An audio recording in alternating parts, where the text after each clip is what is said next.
Boa tarde, mais uma vez, né? Sejam bem-vindas e bem-vindas novamente. Vamos começar hoje a apresentação de saúde auditiva do neonato. Meu nome é Ana Carolina, sou discente aqui, né, do 8º semestre de fonoaudiologia. Embora apenas eu e Kaique, né, vamos apresentar esse trabalho, esse grupo é composto também por Daniele, Jéssica e Júlia, que estarão atentas, né, ao chat com todas as dúvidas de vocês. Faz parte do componente curricular de tópicos especiais. Nosso trabalho teve como padrinho o professor Dr. Marcos Roberto Banhara, que possui graduação em fonoaudiologia pela Universidade de São Paulo, mestrado em ciências, fisiopatologia experimental pela Universidade de São Paulo e doutorado em medicina e saúde pela UFBA. Atualmente, ele é professor do curso de graduação em fonoaudiologia da UNEB e do curso de especialização em audiologia da Faculdade de Novo Horizonte. Também é responsável técnico pelos programas de implante coclear e saúde auditiva do SER4 do Hospital Santo Antônio, ali nas obras sociais em Irmã Dulce. Tem experiência na área de microeletrônica, com ênfase em implante coclear e eletrofisiologia da audição, atuando principalmente nos seguintes temas: audição, implante coclear, saúde pública, audiologia educacional e audiologia clínica. Então, para a gente começar a falar da saúde auditiva do neonato, primeiro a gente precisa lembrar, né, da audição. E é um dos sentidos mais nobres do ser humano, especialmente quando nós consideramos os aspectos relacionais próprios da vida em sociedade. Isso significa que é para além da sensibilidade auditiva e a função do mecanismo auditivo, porque inclui também habilidades específicas para a vida diária, como ouvir, que requer atenção, requer concentração, compreender, que requer receber essa informação e interpretar essa informação sonora, e comunicar, que permite a troca de ideias sobre essas conversas. Então, a principal função da audição está intrinsecamente ligada à aquisição e ao desenvolvimento da linguagem oral, que é essencial nas relações interpessoais. Por isso que é muito importante que qualquer distúrbio ou disfunção desse sistema auditivo seja detectado e tratado precocemente, para evitar ou até mesmo minimizar os efeitos negativos que pode advir para esse sujeito. E aqui, né, vamos lembrar do sistema auditivo, que ele é composto por 3 porções. Nós temos a orelha externa, a orelha média e a orelha interna. Essa orelha externa, ela é responsável por captar a onda sonora do ambiente e conduzir essa onda para a orelha média. A orelha média é uma cavidade que ela é revestida internamente, né, por uma mucosa, e ele está situado ali no osso temporal e abriga os 3 ossículos ligados à membrana timpânica, martelo, bigorna e estribo, que eles estão junto com a membrana timpânica, formando uma cadeia de alavanca, um sistema de alavanca, que vai amplificar esse som em até 1,3 vezes. A função dessa orelha média é justamente aumentar a pressão sonora, de modo que seja capaz de vencer a resistência dos líquidos que tem na cóclea, né, para sensibilizar adequadamente essas células sensoriais. E a orelha interna é onde se inicia a condução dos impulsos nervosos pelas vias auditivas até a área auditiva do cérebro. E ela possui 2 funções. A gente tem o vestíbulo, né, que atua na captação de informações sobre o posicionamento da cabeça e do corpo no espaço, então ela ajuda na manutenção do nosso equilíbrio, e também temos a cóclea, que possui 3 ductos preenchidos por líquido, né, temos ali a rampa vestibular, a rampa média e a rampa timpânica, e vamos discorrer um pouquinho mais sobre ela.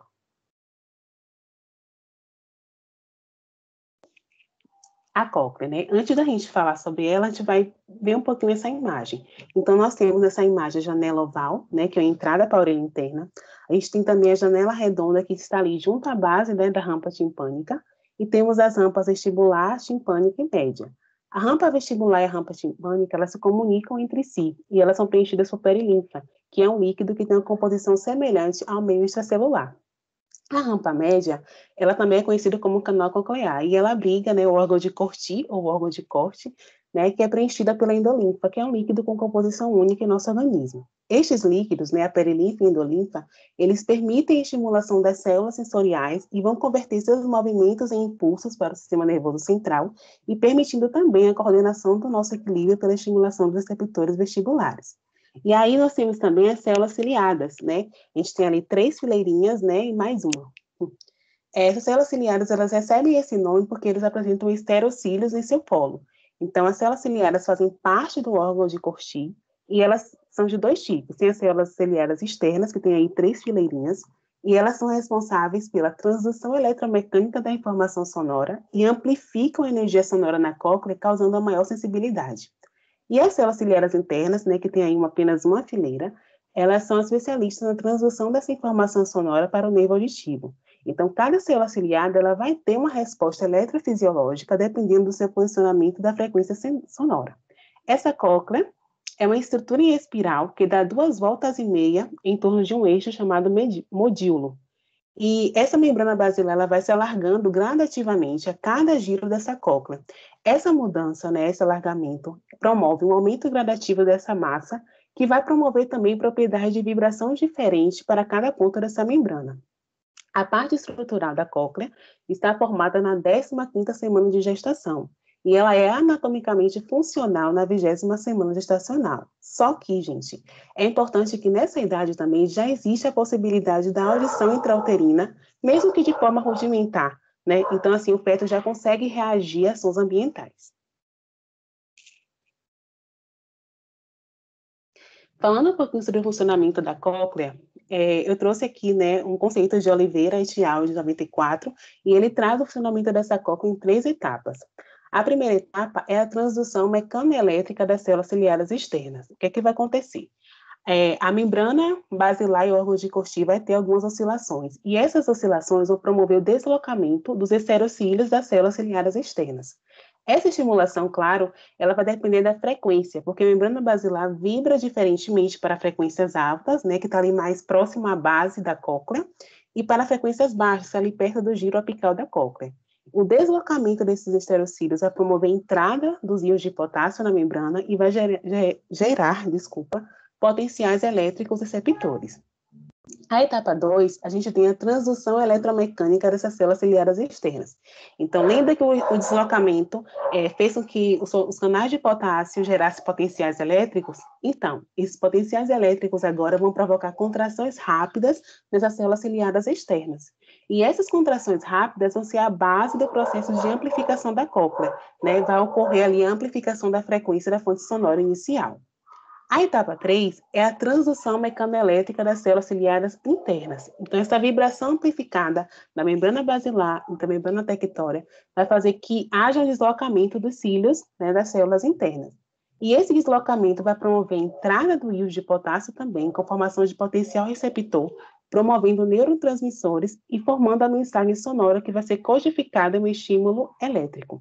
Essa informação, então, vai ser transmitida para o nervo acústico e vai seguir para o sistema nervoso central.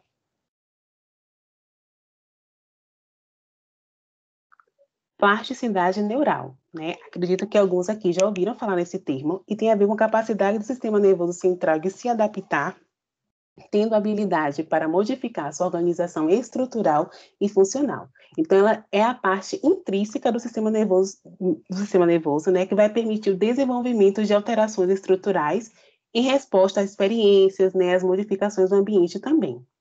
A maturação do sistema auditivo depende da exposição ao estímulo sonoro. Então, é importante a gente lembrar que o sistema auditivo ele não está desenvolvido no nascimento, gente. A sua maturação vai ocorrer de maneira lenta e gradativa após o início do funcionamento dessa orelha interna.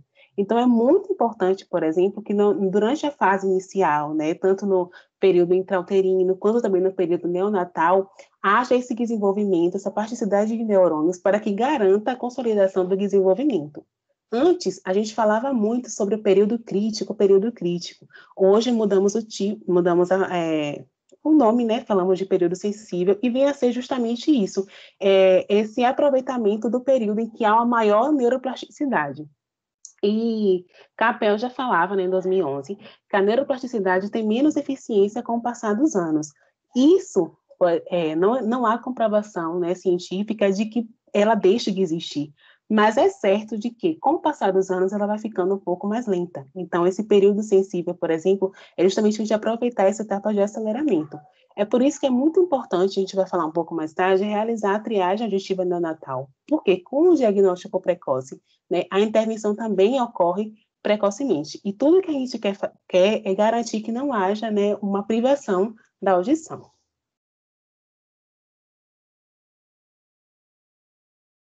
As habilidades auditivas. A gente começou falando da importância da audição, da importância desse sentido.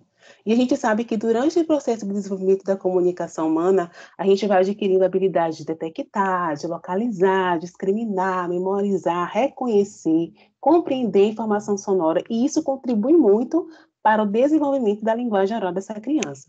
Então, quando a criança ela é privada disso nos primeiros anos de vida, como a gente falou sobre a plasticidade neuronal, acontece que há consequências, né, no desenvolvimento social, psíquico e educacional desse indivíduo.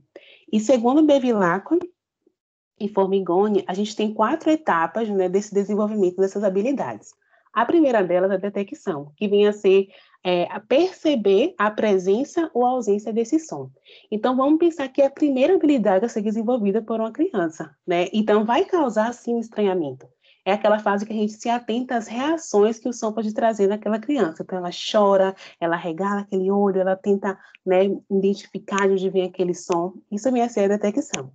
A segunda etapa é a discriminação auditiva. Então, bem, agora eu percebo se tem um som ou não, e agora eu vou ser capaz de discriminar, né, de diferenciar 2 ou mais sons.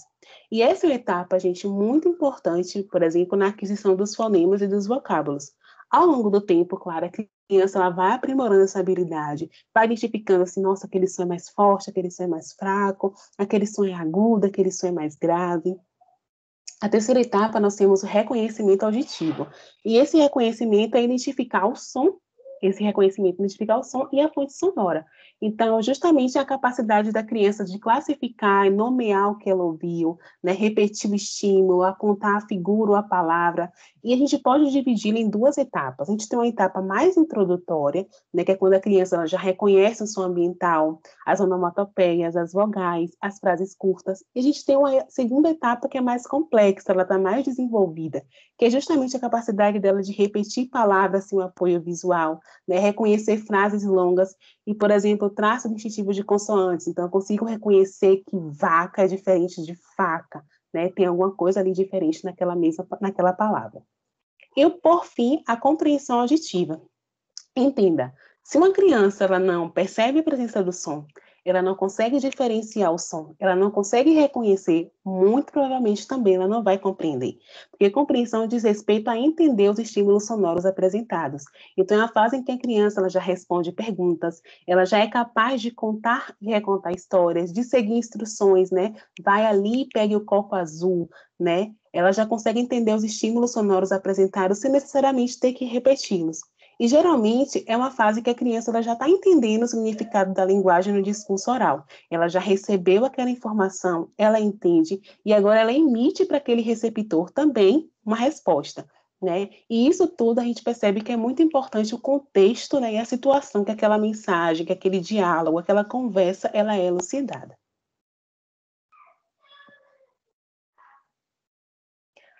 As políticas públicas. O que são políticas públicas, né? Políticas públicas, elas são processos nos quais os vários níveis de governo e sociedade, eles vão transformar propósitos, propostas, experiências exitosas em programas. E no Brasil, as políticas públicas de saúde, ela parte da Constituição de 88, quando a gente tem os princípios do SUS ali, né, de universalidade, a saúde agora no direito de todos, a equidade, que é olhar de maneira desigual os desiguais, e a integralidade, que é olhar aquele sujeito como um todo, né, ali no SUS. E a atenção à pessoa com deficiência teve início no Instituto Nacional de Previdência Social, que foi em junho de 84, já foi extinto, né? E era por meio de concessão de benefícios para pessoas com deficiência. Então, aquela pessoa tinha direito ao auxílio transporte, auxílios de prótese, órtese e também outros aparelhos. Como eu comecei falando da importância da Constituição, por quê? Porque isso foi um marco legal na saúde auditiva. Agora, gente, ela passa a ser um direito universal. As pessoas com deficiência, elas começam a ter seus direitos assegurados por lei. E por isso, né, é impossível a gente começar a gente falar de saúde auditiva do neonato se a gente não consegue entender as nossas conquistas até aqui. Primeiro, a gente tem aí a Lei 8.080, que foi a Lei Orgânica de Saúde de 1990, né, que dispõe sobre as condições para a promoção, proteção e recuperação da saúde, a organização e funcionamento dos serviços correspondentes, né, e das outras providências. Temos também a portaria de setembro de 93, que cria a tabela de procedimento do Sistema de Informação Hospitalar do SUS e a cirurgia do implante coclear. Temos também a portaria de 96, que estabelece as normas para cadastramento dos centros para a realização de cirurgia do implante. Temos a portaria de 20 de outubro de 99, que revoga o artigo 3º, né, da Constituição e aprova critérios de indicação e contraindicação do implante coclear. Temos também a portaria de 14 de novembro de 2000, que amplia os programas de concessão de AASE, né, do aparelho de amplificação sonora individual no SUS. Temos a portaria de 28 de setembro de 2004, que institui a Política Nacional de Atenção à Saúde Auditiva. Dei uma pausa aqui, a PENASA foi muito importante para nós, porque ela começa a propor uma organização de uma rede que agora ela é hierarquizada, ela é regionalizada e ela também é integralizada entre a atenção básica, a atenção de média e de alta complexidade. E dessa maneira, não apenas garante o diagnóstico e reabilitação auditiva, mas também garante a promoção, garante a proteção e também a terapia fonoaudiológica, não apenas para crianças, como também para adultos. Temos a portaria também de 2004, de outubro de 2004, que determina que a Secretaria da Saúde dos Estados adotem as providências para a organização e implantação das redes estaduais de atenção à saúde auditiva. Temos a portaria de 5 de outubro de 2004, que trata dos mecanismos para a operacionalização dos procedimentos de atenção à saúde auditiva no SUS. Temos a portaria de março de 2006, que aprova a Política Nacional de Atenção Básica e estabelece as normas para o Programa de Saúde da Família, né, o PSF, aquele posto de saúde que a gente conhece, e o Programa de Agentes Comunitários de Saúde, que é o PACS. Temos a portaria de 24 de janeiro de 2008, que cria, né, o NASF, que é o Núcleo de Apoio à Saúde da Família. E também isso aqui é um marco para o fonoaudiólogo, que foi a entrada do fono na atenção básica, né, com a criação dos NASF.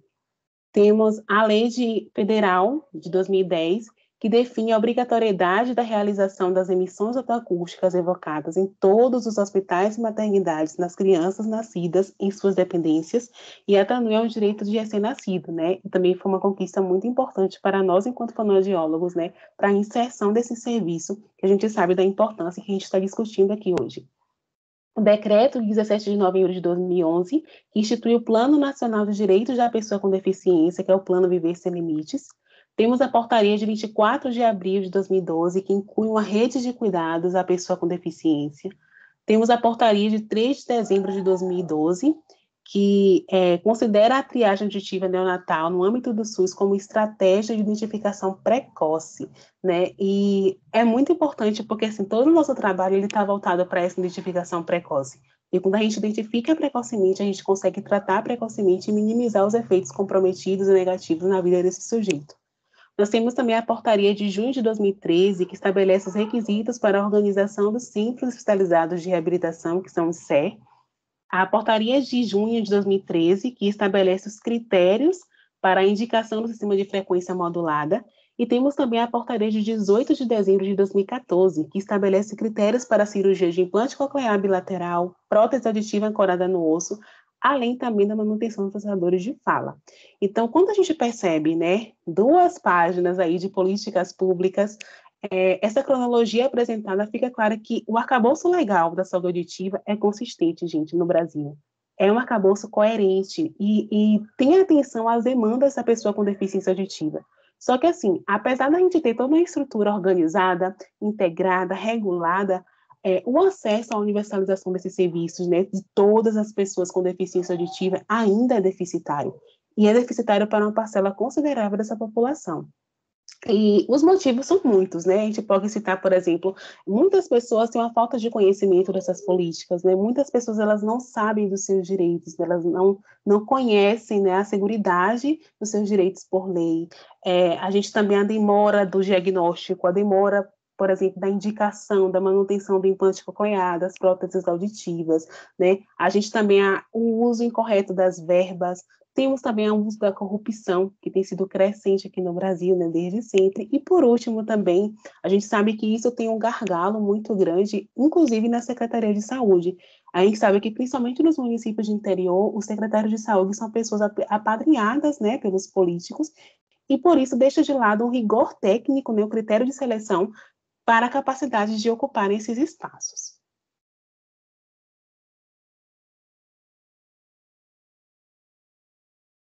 Boa tarde a todos e a todas. Vocês conseguem me ouvir direito? Sim. Eu vou estar dando continuidade, né, a partir daqui, falando sobre a identificação precoce das perdas auditivas, mas ainda de início, seguindo a mesma linha que Carol trouxe, né, quando a gente pensa em identificação precoce das perdas auditivas, a gente pensa em programas, em redes de acessos que vão desenvolver, né, toda essa rede de diagnóstico voltado para essa identificação precoce, mas ainda falando da política pública, né, a gente precisa entender que para que essas redes de diagnósticos, né, esses programas e essas ações que a política pública traz, ela vai partir através de demandas, né? Porque, como a gente tem como exemplo o censo de 2010, que traz dados estatísticos, e esses dados estatísticos, eles fazem com que sejam desenvolvidas as políticas públicas para atender essa demanda da população, né? E aqui em especial, a gente chama atenção para esse dado bem importante. Aqui está o resultado da sua busca. Desculpa. Para esse dado bem importante, né, que 9 milhões de brasileiros podem ser considerados surdos, mas especificamente correlacionando com a perda auditiva sensório-neural, né, considerando um grau severo profundo, e então essa demanda faz com que os meios governamentais desenvolvam essas ações voltadas para a saúde auditiva neonatal, né, que é a população que nós estamos em estudo. Pode passar.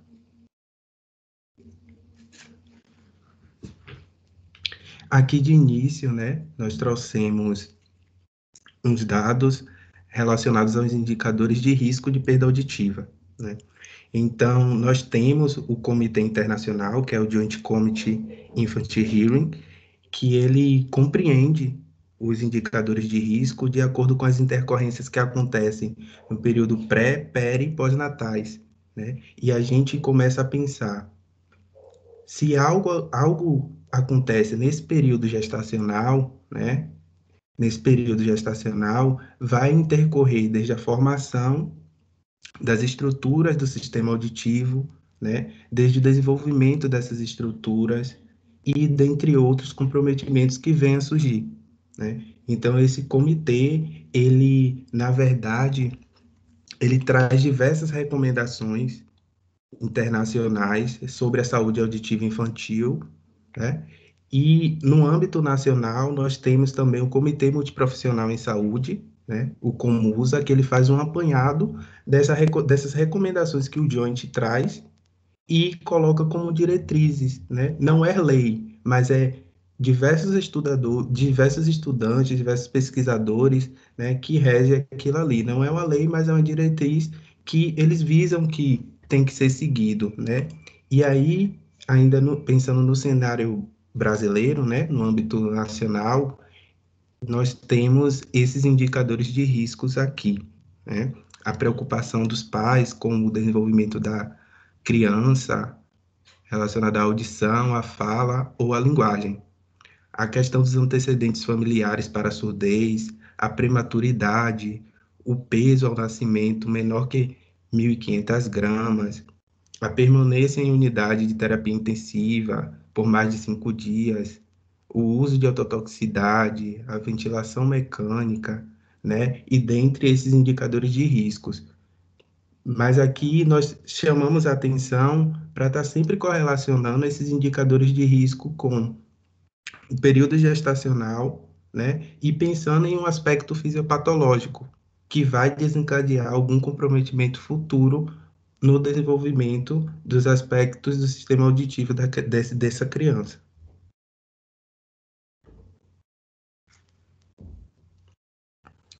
Quando pensamos em identificação precoce, nós temos que ter em mente os exames audiológicos que têm o objetivo, né, de investigar as medidas eletrofisiológicas, né, de início. Então, quando trata-se de recém-nascido, de bebê, nós precisamos utilizar medidas que não sejam tão invasivas e que nos dê parâmetros suficientes para a gente separar determinados grupos que têm a probabilidade de desenvolver uma alteração ou não, né? E aqui nós estamos falando dessas duas medidas fisiológicas, que é as emissões autoacústicas evocadas, né? Que ela tem ela é de vários tipos, mas é utilizada para fazer essa identificação precoce no público neonatal é a transiente, e nós temos o BERA, que utilizado aqui que utilizado para identificação, né, propriamente dita, é o BERA do tipo automático.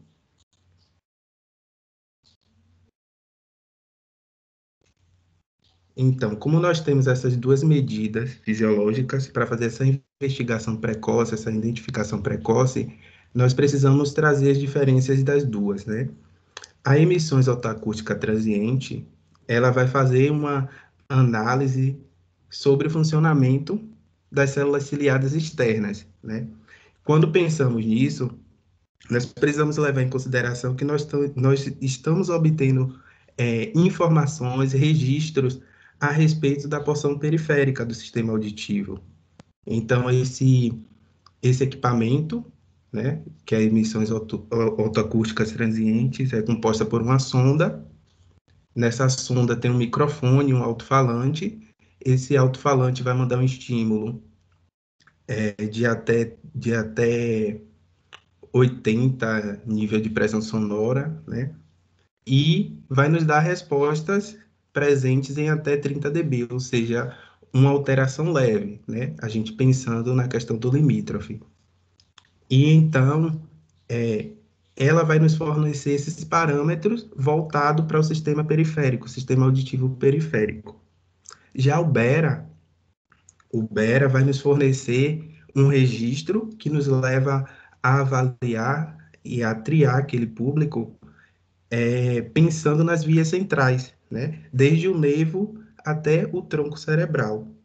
E aí o BERA, como vocês podem ver nessa imagem, a criança ela precisa ser submetida a esse procedimento, então acaba sendo um pouco mais complexo que a emissões autoacústica, né? Por utilizar fone de ouvido, os eletrodos e esses equipamentos que estão aí mostrando na imagem. Agora, o BERA tem um grande diferencial, né? Quando a gente pensa nos indicadores de riscos, nós precisamos pensar nos aspectos fisiopatológicos. E aqui nós trouxemos a questão da neuropatia auditiva, né? Como eu falei, a emissão otoacústica ela consegue fazer uma pesquisa até o nível da célula ciliada, ou seja, a porção periférica. E a neuropatia auditiva, ela é uma dissincronia entre a porção neural da cóclea e o nervo. Então, a emissão otoacústica não consegue pegar esse registro de dissincronia. Então, quem pega esse registro de dissincronia é o BERA, né? Que pega e separa esses bebês que têm essas alterações voltadas ao nervo.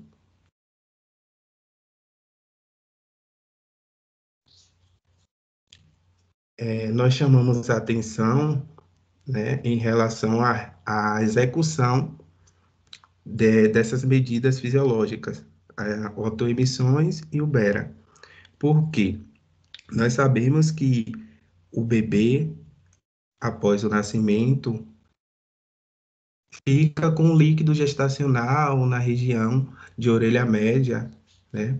E conforme o passar dos dias, às vezes ele consegue liberar esse líquido pela tuba auditiva e outros demoram mais, né? O período fica mais longo dessa liberação do líquido gestacional.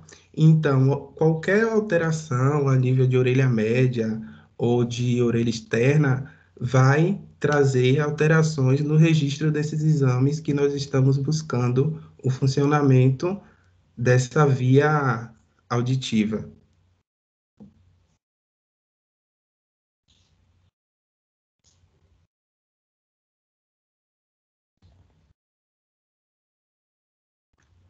Agora que falamos, que eu falei a respeito dos exames que são utilizados para realizar essa identificação precoce, nós vamos falar da triagem auditiva neonatal universal. De início, nós precisamos diferenciar a triagem auditiva neonatal universal do teste da orelhinha, que é o que acontece de forma ambulatorial. A triagem auditiva neonatal universal, ela só é considerada TANU quando ela é realizada na maternidade.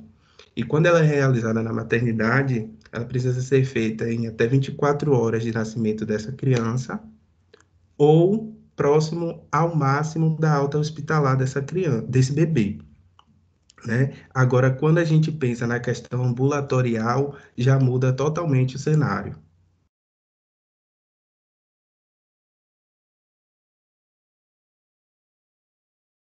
Aqui nós trouxemos um fluxograma sobre as etapas da triagem auditiva neonatal e nós chamamos a atenção agora para vocês pensarem nos indicadores de risco que foi falado anteriormente, né? Porque esses indicadores de risco vai determinar se você vai fazer a triagem com a autoemissões ou com o BER automático. Então, o bebê que tem algum indicador de risco, ele vai precisar realizar a triagem com o BER automático.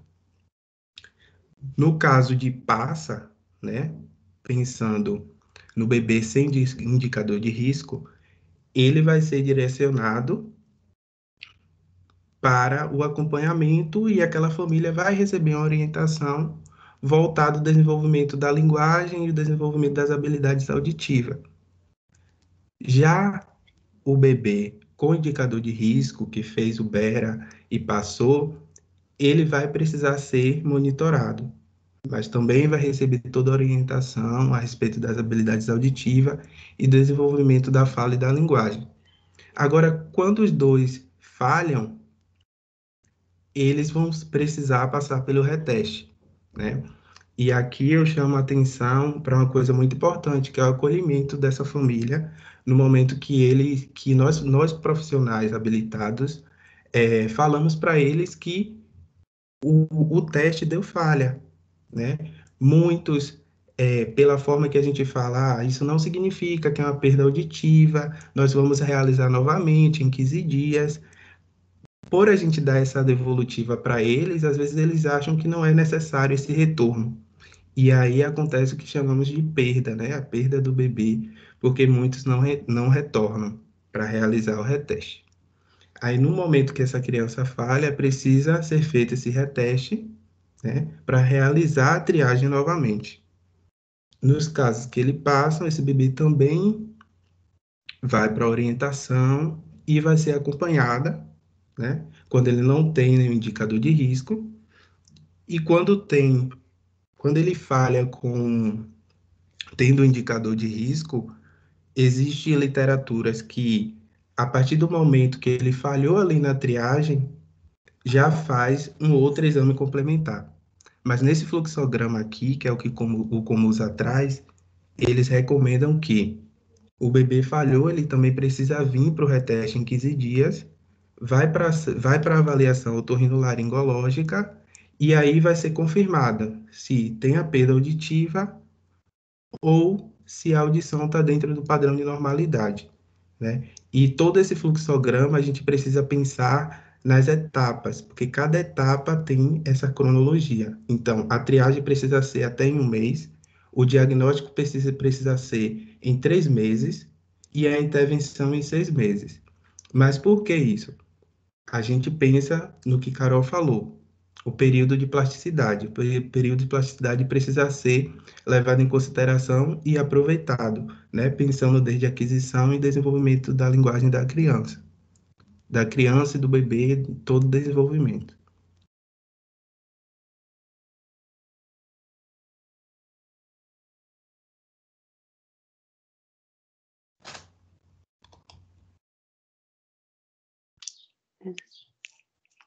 Obrigada, gente, né? Encerramos aqui nos trabalhos, estamos aqui abertos, né, para qualquer debate, sugestão que possa surgir.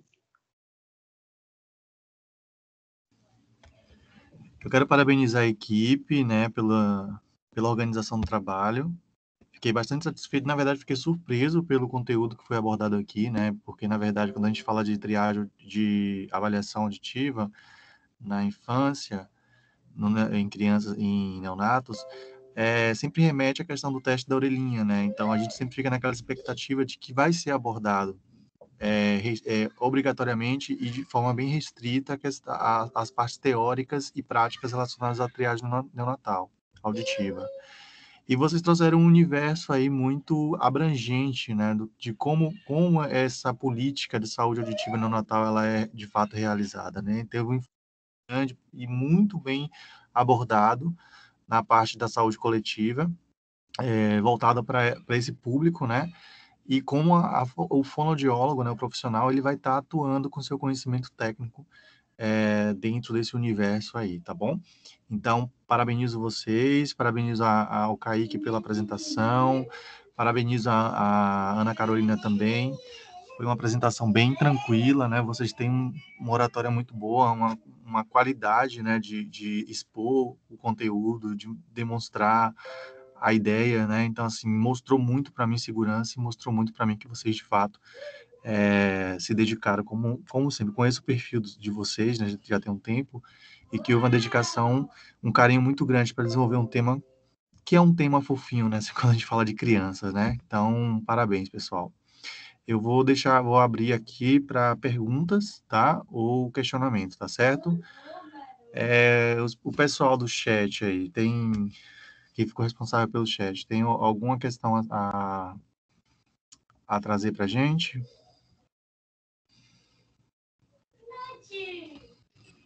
Não, professor, o pessoal está aqui no chat elogiando mesmo o trabalho, parabenizando, mas não surgiu nenhuma dúvida aqui. Inclusive, se alguém quiser se posicionar agora, que não falou, pode falar, gente. Pessoal, eu acho que sim, se vocês quiserem até falar a sua apresentação, né, ou complementar, né, porque nenhum trabalho apresentado em 45 minutos, 30 minutos, né, ele é completo, né, e eu acho que se vocês tiverem alguma questão teórica, até mesmo prática, para estar fazendo com que esse tema ele se torne mais rico em termos de conteúdo, né, para a gente trocar informação aqui, fiquem às ordens, tá bom? Então, Eu sou... Vai, amiga. Pode falar. Tá. Eu ia trazer só uma contribuição, na verdade, de uma parte prática que eu tive, né? Eu, juntamente com alguns estudantes daqui dessa sala, fiz parte do PET, né? Do Programa de Educação para o Trabalho em Saúde. E eu até conversei isso com a professora Noemi.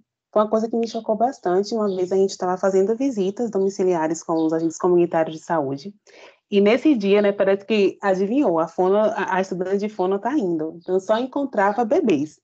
E eu comecei a puxar a sardinha, né? Você já foi fazer a triagem de Natal, fiz o teste da orelhinha, e eu me surpreendi bastante, assim, das respostas, porque nesse dia a gente visitou os 4 bebês, assim, mais ou menos. E dos 4 bebês, nenhum dos 4 tinham feito a TAM, né? E aí, naquele momento, a gente começou a conversar, e a gente percebeu, assim, eu percebi as dúvidas que aquelas pessoas têm, né? Acham que dói, é cheio, cercado de mitos, né? Cercado de a falta de conhecimento mesmo. E naquele dia foi bem legal, porque eu peguei o contato da UNEB, né, entreguei para ela o papelzinho, expliquei para ela como era o exame, que não era o exame que doía, né, como era que a gente podia preparar essa criança para fazer esse exame, da importância de verificar nesse funcionamento nessas células dessa criança, desse bebê, né, e é engraçado que ele dizia assim, não, mas eu sei que ele já está ouvindo, eu falei, não, mas não tem nada não, é só uma coisa complementar, vá lá, mesmo se você está ouvindo, vale a pena você ir lá, é aqui pertinho, rapidinho, dá para ir pegar um ônibus, em 5 minutos você chega. Então, só reforçando mesmo, né, a falta de conhecimento que as pessoas têm, né? Então é muito importante também a gente estar defendendo esse espaço, defendendo a importância, né, de valorizar a saúde auditiva do neonato. Só isso mesmo, Jess, pode falar. Pegando o gancho do... Carol, pode falar. Vou falar aqui rapidamente. Só pegando o gancho do que a Carol falou, e é bem interessante essa vivência dela, eu publiquei um artigo início desse ano, falando justamente sobre a cobertura da triagem auditiva neonatal na Bahia. E depois, se vocês tiverem curiosidade, eu posso disponibilizar para vocês. E foi um artigo bem interessante, porque foi um dado secundário, né, do DataSUS, e durante o estudo, revisando, né, o ATAM, a gente vê que tem lá as instituições, né, superiores que preconizam que a TAM, a cobertura ideal seria 90% dos bebês, né, realizando o teste, né, e no Brasil, na verdade, a gente está mais ou menos com 27%. Estou chutando, não lembro agora, mas está na casa dos 20% dos 30% da cobertura nacional. E analisando o estado da Bahia e as micro-regiões de saúde, a nossa cobertura ela chega a 15%, né? Tem micro-regiões de saúde que chega a 16%, mas no estado da Bahia, no geral, a média é 15%. Então, isso só demonstra para a gente que não só há a questão da desinformação, como foi citado aqui pela Carol, e faz com que os pais, né, não vá buscar, acha que o filho escuta. Ele pode escutar, mas escuta sons somente altos. E os sons baixos, está escutando? Mas também existe uma questão também relacionada com a parte de políticas públicas também. E isso é muito gritante. Isso faz com que a gente fique atrás de muitos países aí, como, por exemplo, os Estados Unidos, que atualmente, os Estados Unidos, eles não estão mais utilizando as emissões, já estão colocando o pedágio automático, né? Porque agora eles já estão num nível tão alto que a preocupação dele é tentar pegar as crianças agora que têm a neuropatia auditiva. Não é somente a que tem a perda auditiva, mas que a neuropatia esteja envolvida nessa perda auditiva. E a gente ainda não está muito preocupado nisso, né? A gente ainda está nas emissões autoacústicas, que é um teste fundamental, um teste importante, mas a gente ainda nem com as emissões conseguiu chegar próximo do que é preconizado pelos comitês internacionais. Alguém vai falar alguma coisa? Eu queria falar, professor, a respeito da cobertura, né, do Brasil.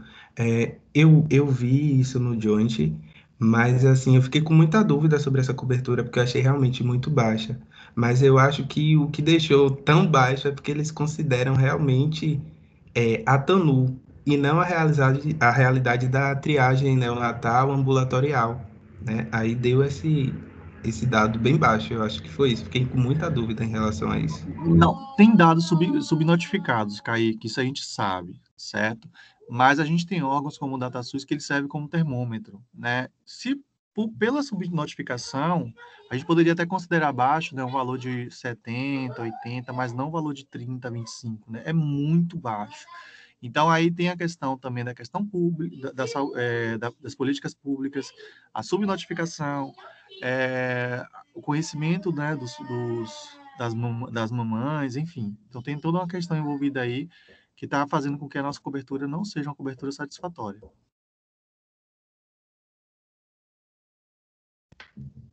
Certo, professor. Obrigado. Mas parabéns, viu, gente? Adorei mesmo a apresentação de vocês. Foi uma luz e trouxe coisas novas. Não ficou naquela informaçãozinha de sempre, não. Tá bom? Parabéns mesmo pela organização. Adorei. Então, Obrigada, professor. então pessoal, para finalizar, eu vou parar. E já que ninguém tem mais nada a falar ou perguntar, eu vou abrir espaço agora para a próxima equipe, tá bom? Deixa eu parar a gravação aqui.